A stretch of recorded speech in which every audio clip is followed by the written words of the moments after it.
ভয়াবহ তুষারঝড়ের কবলে যুক্তরাষ্ট্রের অঙ্গরাজ্য ক্যালিফোর্নিয়া ও নেভাদা অঞ্চল দুটির প্রধান প্রধান রাস্তা বন্ধ হয়ে গেছে। বিদ্যুৎ পরিষেবার বাইরে রয়েছেন ৫৭,০০০ মানুষ।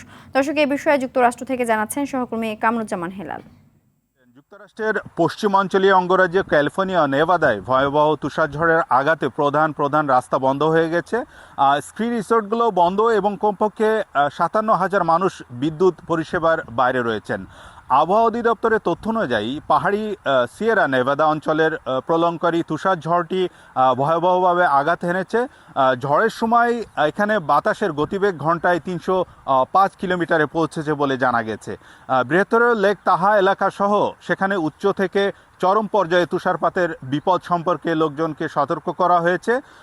অন্যদিকে একটি বিদ্যুৎ বিভ্রাটের মানচিত্র অনুযায়ী নেভাদার ৩৩,০০০-এরও বেশি মানুষ এবং ক্যালিফোর্নিয়ার প্রায় ২৪,০০০ মানুষ কিন্তু বিদ্যুৎহীন অবস্থায় রয়েছেন।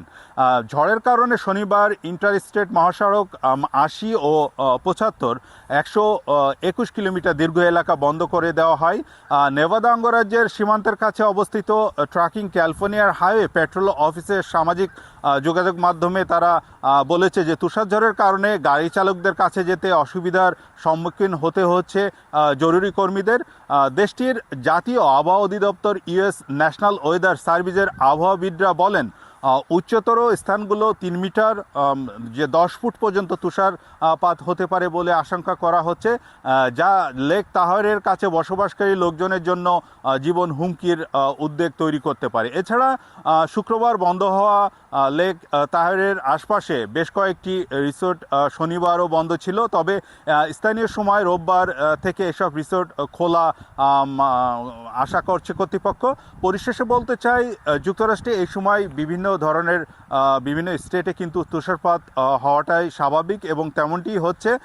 তো এই তুষারপাত সম্পর্কে আমার কাছে এই ছিল সর্বশেষ। এতক্ষণ যুক্তরাষ্ট্র থেকে জানাচ্ছিলেন কামরুজ্জামান হেলাল।